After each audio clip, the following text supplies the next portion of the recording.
And we'll continue with the 5th chapter of Emma in Winter by Penelope Farmer. Sometimes now Bobby did not leave Emma at the foot of the hill, but came up with her to tea at Aviary Hall. Miss Gosling had taken a great liking to him and produced a better tea than she usually did, with cakes and 2 kinds of jam. And once, even when Emma brought him back unexpectedly, brought out chocolate cookies from her own private stash, which Emma had never known her to do before. And she spoke kindly not only to Bobby, but also to Emma, who, with the fire warmth and the cake and the cookies, found herself being quite friendly in return, even telling Miss Gosling what Charlotte's last letter had said, as she would not normally have done. After tea, Bobby and Emma would sit by the fire while Miss Gosling slept in the chair.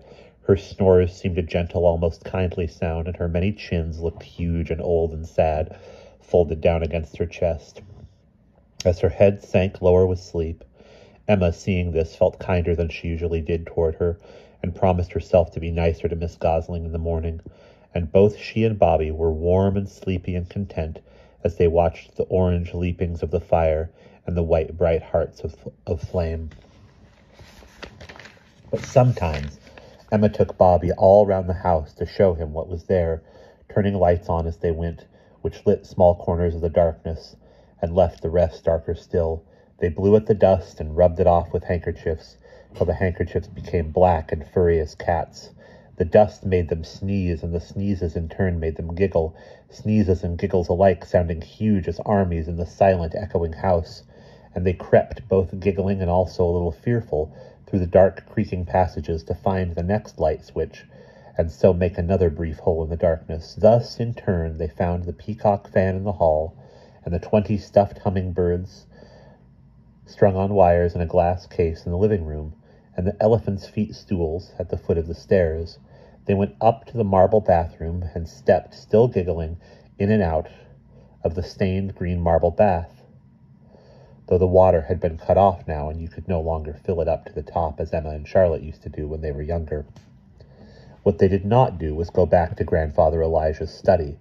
Bobby used to sigh regretfully as they passed the door with the thin line of light beneath to show that Grandfather was home again and reading there. But Emma would hurry him on and say, "Well, that's one place we can't go to anyway," with tones of considerable relief. In the darkness you did not see the shabbiness of the house so well, only the mysteriousness and the size of it, and Bobby was always impressed, which pleased Emma, both in her pride and in her own long fondness for the things they were looking at. And so both of them enjoyed these tea parties enormously, and were able, for a little while, to forget the winter and forget the dream and be quite uncomplicatedly happy in each other's company. On other days, Emma went to tea at the Fumpkins' house. Here the cakes were far better than the ones Miss Gosling provided for Bobby, oozing thickly with cream or chocolate or jam, and there always were at least 3 different kinds of sandwiches and 4 different kinds of cookies. Emma also had grown quite fond of the baby, probably because the baby appeared to have grown quite fond of her, grinning hugely whenever she appeared and screaming joyfully and jabbing out her fingers. But on the other hand, Emma had not grown fond of Mrs. Fumpkins any more than Mrs. Fumpkins had grown fond of Emma. Mrs. Fumpkins told Bobby that Emma was pert and stuck up in her behavior, which was probably true as far as she was concerned, for Emma never was good at hiding her dislike of anyone. She disliked in particular the nagging way she spoke to Bobby and the opposite sugary voice she used for the baby. It seemed to her that Mrs. Fumpkins was always either too sour, as with Bobby, or too sweet, as with the baby, but never a pleasant balance between the two things. And she thought the mouse-colored clothes Mrs. Fumpkins wore were a great deception, because, whatever else Mrs. Fumpkins was, she was not in the least mousy. She was more like a very self-respecting cat. As for Bobby, it was surprising, she thought, that he had turned out to be as nice as he was if his mother had used to talk to him, as she now talked to his baby sister, and she found herself liking and understanding him better as a result of these tea parties with Mrs. Fumpkins, bent constantly to offer cake, and taking great offense if Emma, who was not at all greedy, refused yet a third or even a fourth sticky oozing slice. There was, however, one advantage to the Fumpkins' house, and that was they could sit warm and comfortable alone and talk in Bobby's room, whereas there was nowhere to go at Aviary Hall except to Miss Gosling's room, with Miss Gosling in it, even if she was always asleep. And here alone they talked about everything. They did not talk much about the dream, though Bobby went on tracking its progress back in time because Emma still did not want to talk about it. But increasingly they talked about flying, about that summer, until it became huge, a kind of garden in their minds. "Do you remember, Bobby," Emma said wistfully one day, "do you remember how hot it was then, and how we flew in the woods, under the trees, and it was all cool and beautiful?" "Yes, and that boy would sort of dive up through the leaves. Boy, that was good. He could really fly, he could." "I wasn't so bad either, if you'll remember," Emma boasted. "The boy said I learned quicker than anyone, and I could do lots of twists and turns and things that other people couldn't." "Well, I wasn't so bad either," said Bobby. "Go on. Don't you remember we used to call you Jemima Puddle Duck?" "Well, that was only a friendly sort of name, wasn't it?" insisted Bobby. "Anyway, I was better than some people. I was better than that silly Molly Scobb." "Well, maybe you thought you were," said Emma comfortably. "What's the matter, anyway?" "You're all right, you are, old Jemima Puddle Duck." "Do you think it'll ever be as hot as that again?" asked Bobby hurriedly at this, to hide his confusion. "I don't expect so." "It'll never be like that again. Never, never, never," said Emma dramatically. "Even the Downs," Bobby sighed, "they're not the same anymore." "It was the best time in our lives. It'll never be so good again." "Never, never, never," echoed Bobby melancholy, but not unhappy with it. Not just now. Indeed, they were both most happily content. They were sitting on the floor by the gas fire as they usually did. They could smell the hot gas smell of the fire and the sharp chemical smell of the glue in Bobby's models that the fire heated. They could hear the hissing of the blue and yellow flames and the loud tin ticking of the alarm clock and the distant shrieks of Bobby's sister taken out of her bath. But when they shut their eyes, none of it remained. They smelled the thyme and the hot grassy smell of the summer downs. They heard lark song and the murmuring bees. Their limbs were hot, burned, not by the gas fire in Bobby's bedroom, but by a beating summer sun. Then they fell asleep and were still burned by sun, and they were flying as in the summer they had dreamed about when they were awake. But now asleep, they dreamed that they flew back in time under a softly beaming sun. Emma recognized below them the dome of land that covered over the valley between the downs. But even as she recognized it, the dome sank down like a cake taken out of the oven too soon, and all the land was flat down to the sea. She saw this sea then slide in over the flattened land. It was a blue, pale, quiet sea, clear and shining as silk. She was glad of its peacefulness and coolness. Even the sunlit air felt quiet and peaceful on her face. She wished it would stay like this for a long, long time. But soon the sea slid away again. The land was swampy, steamy in its place. Foliage thickened there as she watched, till it was tight and intricate as knitting. Thin leaves, thick ones, curly leaves, straight leaves, sharp and fleshy ones, palm leaves, broad and sharp-edged as knives, and everywhere huge ferns with gigantic curly fronds that twisted and tangled around the brown swamp pools and the lakes of emerald moss. Emma hated this swampy jungle as much as she had liked the shining sea. The foliage was greedy somehow and hostile, and she was thankful that they flew so high above it and did not have to fight their way through it and among the lakes and bogs that shifted and changed as time moved back. Even as she watched, the ferns shivered, as if a great wind came, but instead of wind, a creature rose, as gray and smooth as rubber, more huge even than a whale. Its eyes were small, but it had a great grinning stupid jaw and ridged spines along its back, and it moved through the swamp on clawed and padded feet.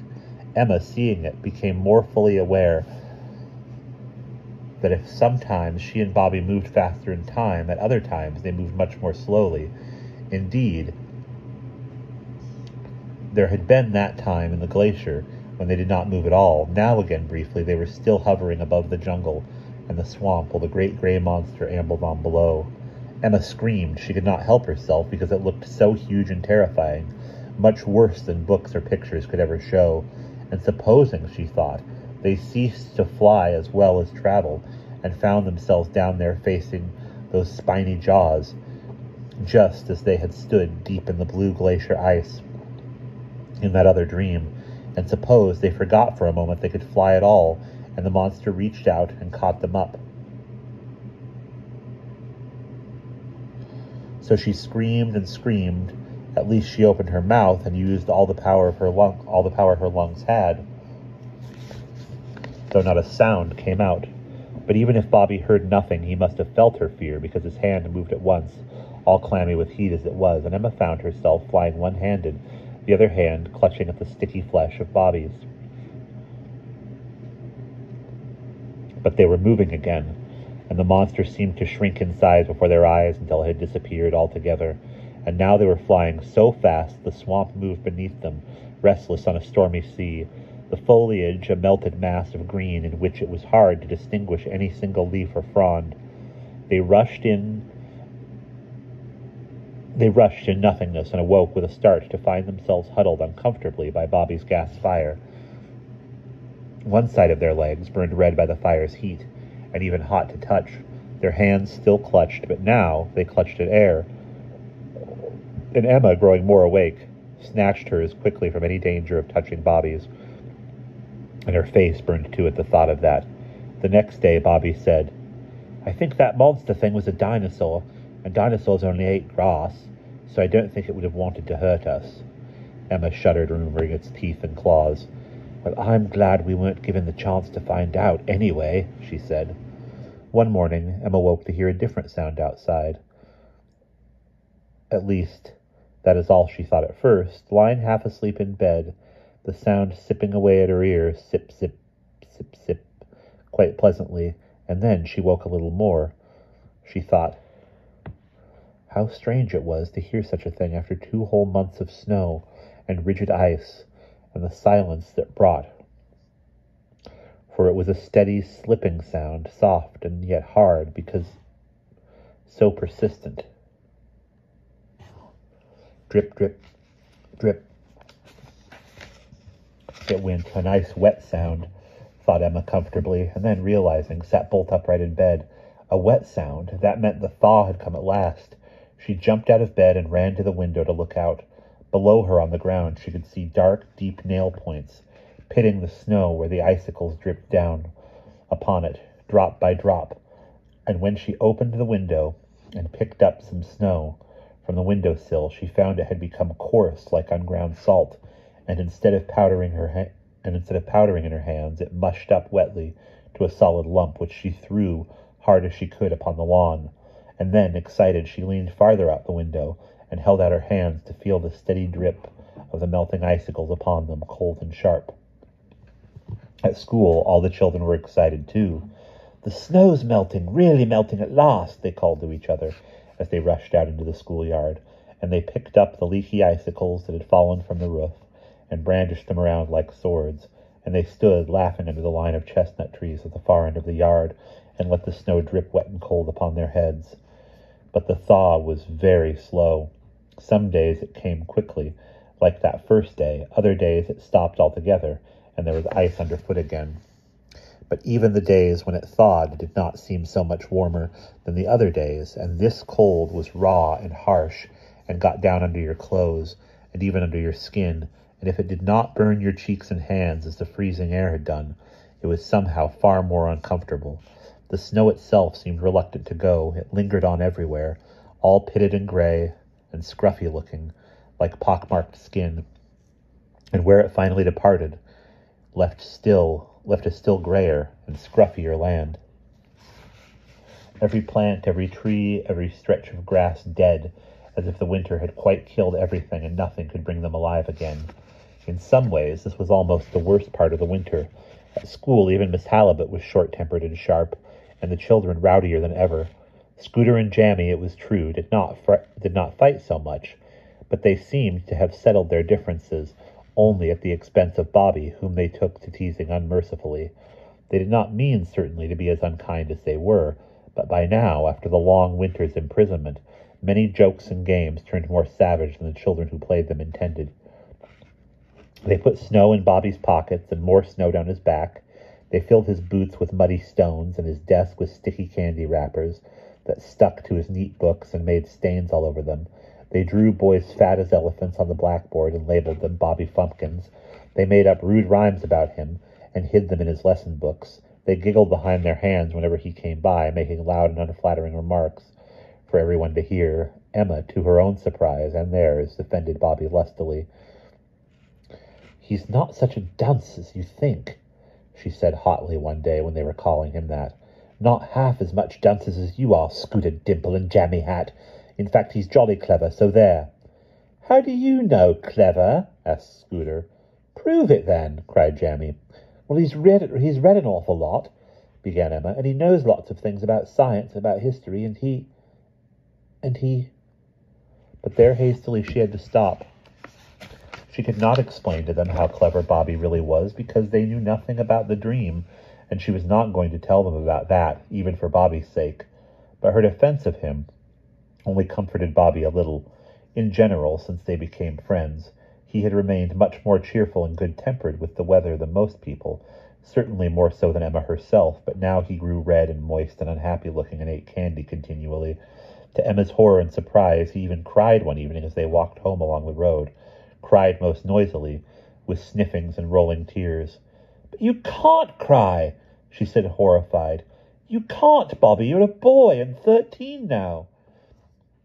"I know, but I can't help it," wept Bobby, though seeing her real scorn and terrified of losing even her as a friend, he did his best to stop, cramming a peppermint lump and a strawberry-flavored chocolate, one after the other, into his mouth. They tasted horrible together, like shoe polish, but at least they made it difficult to cry any more. After a little while he was dry enough of tears to put away his handkerchief. "Why are Scooter and Jammy so beastly to me, Emma?" he said plaintively as he did so. "I don't know. They're just silly little boys, and you mustn't take them seriously, that's all." "It's all very well for you to say that. It's not you they're beastly to. Sometimes I wish I could stay in the dream and never wake up any more." There was a long pause. Emma was thinking about the dinosaur, among other things, still being unconvinced that it only ate grass. "Do you really wish that?" she said. "Do you really, Bobby?" Bobby had been remembering the dinosaur, and so he said more carefully, "No, perhaps I don't, not really." "We still don't know where we're going, do we?" asked Emma, some of her old terror rising. She had not thought of that for weeks, beginning to take the dreams almost for granted. "We don't know anything," Bobby said, "except that we've gone an awful long way back now. Back in time, I mean." "Do you think perhaps we're going right back to the beginning of the world?" "The beginning of the world?" said Emma. "Do you think we might?" She forgot her fears and became excited suddenly. "Perhaps we'll see the Garden of Eden. Perhaps that's where we're going. Wasn't that right back at the beginning of the world?" Yes, it was," Bobby said. "Wow, what would it be like there? Do you suppose we'd still be able to fly?" "Scooter and Jammy wouldn't be there anyway. That would be the best thing," said Bobby. "And no horrible halibut," sang Emma. "No snow," said Bobby, kicking up the grey snow soup that still clung to the edges of the road. "No ice. Lots of sun," cried Emma. "Lots of delicious fruit," said Bobby greedily. Peaches and apricots and strawberries. Oh, it would be lovely." "But we'd be bound to wake up in the end. We always do. It's only a dream." "Only a dream," echoed Bobby sadly, but neither of them was entirely sure of it. Bobby had 2 peppermints left in his pockets. He gave one to Emma and took the last himself, and they walked off home in their separate directions, breathing out clouds of peppermint breath into the chilly air. From this time, the dreams began to seem perhaps the most vivid and real parts of their lives. They lived in them even during the waking day, remembering their detail much more clearly than they remembered what happened at school or at home. Indeed, looking back, these weeks were to Emma a quite grey and shapeless mass of days, out of which the dreams stood, like brilliant colored patches in a faded blanket. And when, in class, she shut her eyes, she could imagine jungles and glaciers and monsters far more clearly than she could imagine the pens and dusty blackboards and the pale-faced children that lay just the other side of her closed eyelids. It was the same for Bobby, he said. Thus, in spite of the uncertainty and fear they still felt about the dreams, they became obsessed with them and fascinated, almost uncomfortably, so much so that Emma even ceased to draw Miss Halibut, and if she drew anything, she drew monsters and mammoths and saber-toothed tigers. Yet the dreams themselves seemed to move faster and faster. They dreamed in flashes now, not night-long dreams, in flashes that came as they rolled over in bed and lay momentarily poised between sleep and deeper sleep. And as they lay still again, the flash was gone, but left a vivid picture in their minds that could be drawn out and examined in the morning.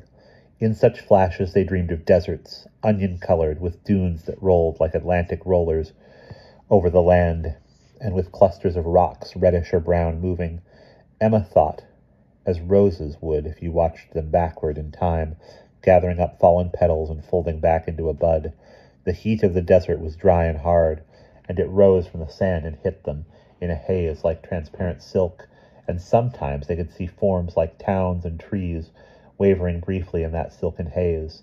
They dreamed at other times of swamps that swallowed up the deserts, their fetid heat replacing the drier desert air, and one night they dreamed that they did not fly at all, but stood instead in a swampy forest, warm reddish water up to their knees, tall red trees reared up all around them. Emma, at first, peered about anxiously for dinosaurs or other monsters. Some trees, lying prone in the mud, seemed like great red crocodiles, but they did not move, and when she dared reach out to touch one with her hand, the red bark flaked and crumbled at her touch. No insects scurrying out as she would have expected in her own time. Indeed, nothing moved anywhere, she realized. There was nothing alive here, no insects, birds, or animals. There were no ferns even, no intricacy of different-shaped leaves, as there had been in the other swamps. There was only herself and Bobby and the red silent trees, like a forest of telegraph poles. The silence deafened Emma then. To escape it, she ran away from Bobby, through the still red water, and suddenly, strangely, they began to play hide-and-seek together among the trees, like much younger children, peering around the red trunks, splashing in and out of the brackish pools, dodging from island to island of spongy ground, as if they were both trying desperately to make the dead forest stir.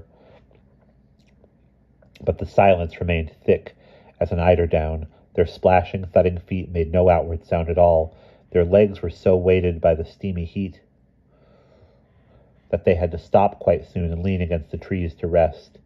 And then, as Emma clutched to the tough red bark, the forest dissolved around her, and she awoke to find herself clutching only the black bars of her bedhead at Aviary Hall.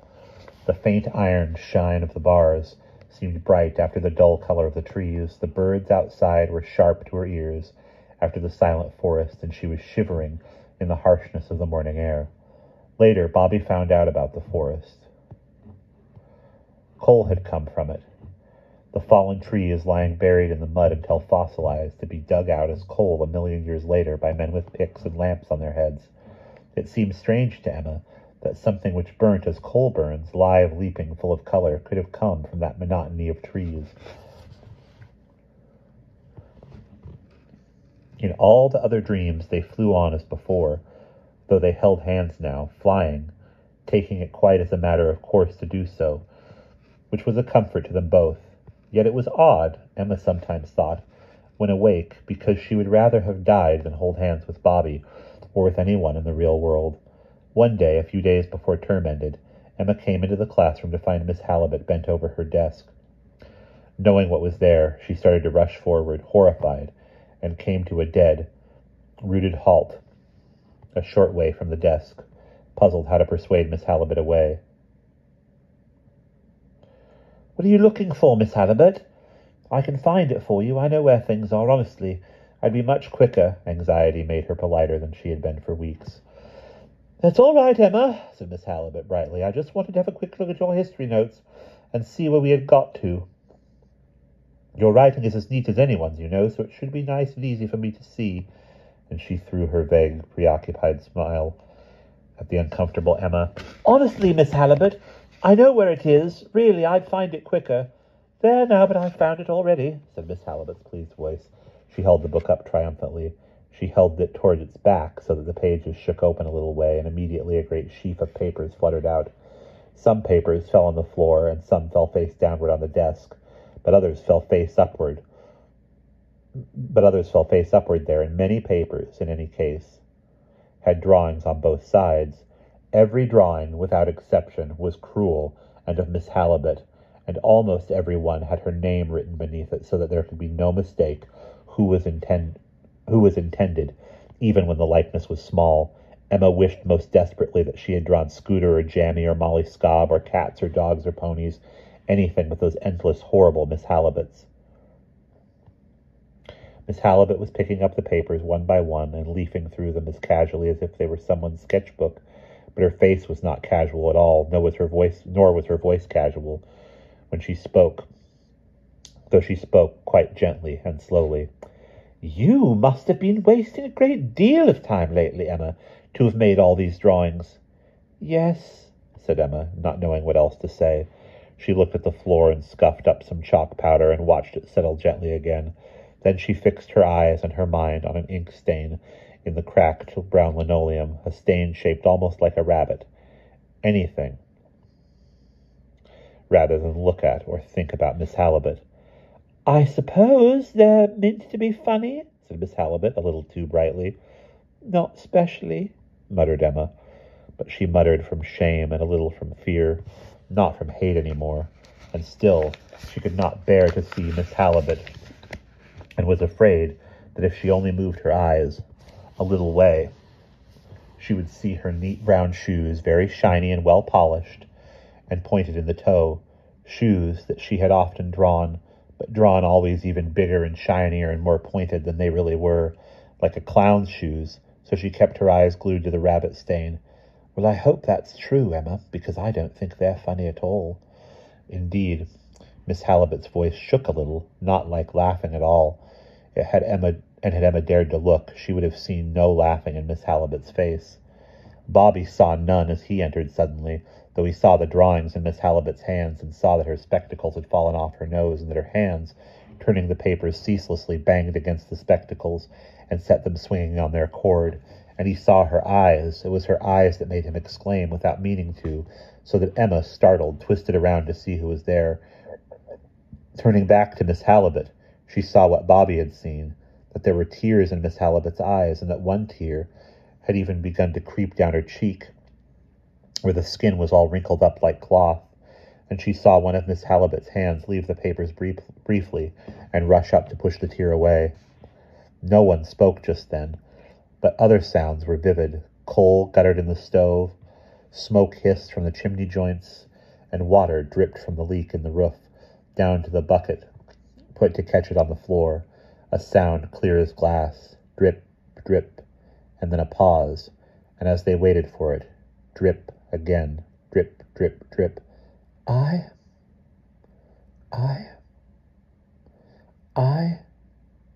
think, began Miss Halibut at last, but they were never to hear what she thought, because without saying any more, she thrust the papers back in Emma's desk together with the green exercise book from which they had come, and she shut the lid down very carefully, not letting it slam, and then walked stiffly but briskly back to her own table, her brown heels banging on the brown linoleum.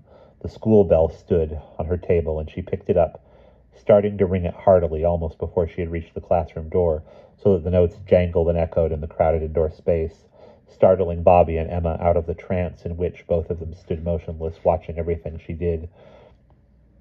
When she had gone, Emma giggled, but with relief, not because she thought anything was funny. She did not look at Bobby, nor did Bobby look at her. They sat down at their desks and rummaged inside them, their hands well bent, and they did not speak to each other before school began again. Miss Halibut carried on that afternoon as though nothing had happened, but at 4:00, when the children were clearing up, she told Emma to stay behind. Emma stood quite still there by her desk, waiting, while the other children, going home, looked curiously at her. She was trembling and guilty in her mind, but her face, she knew, was defiant. She regretted that you could not keep it from putting on its usual expression. Miss Halibut, however, did not look at her at first thrusting toward her a piece of paper folded in two, and then, all the rest of the time, fumbling in the drawer of her desk, though speaking very fast. "You will write out what I have written there 100 times, Emma. I would like it handed to me tomorrow morning, and then I think we shall consider the whole episode closed. So the next term, I hope, Emma, we can start again fresh. And you will do your very best as my head girl, because I should hate to give the job to anybody else. And I also hope you will work your best and waste no more time in such a silly way. But I'm sure I can rely on you, eh, Emma? Eh, Emma? Emma clutched a piece of paper and nodded dumbly at Miss Halibut's bent head. Then she fled, Miss Halibut saying she might. She smiled at the teacher as she went, but her smile must have missed Miss Halibut by yards, hitting the door instead. And if Miss Halibut smiled at her, that equally reached only Emma's back. The piece of paper said, "It is bad manners to make fun of my teachers." Emma wrote it out 200, not merely 100 times, in order to ease her conscience. But it did not ease it at all. She would have written it 1,000 times if that could have helped relieve her shame and guilt. But clearly, it would not do very much, and 200 lines in any case took long enough to write. It would have helped her, perhaps, if she could have hated Miss Halibut still, but the hate seemed to have dissolved in the shame like snow, melting in the sun, as if it had never been. Indeed, she could not imagine what she had found in Miss Halibut to hate. This shame was the most prickly and uncomfortable thing she had ever known, even worse than her shame about Bobby had been. And that's the end of Chapter 5.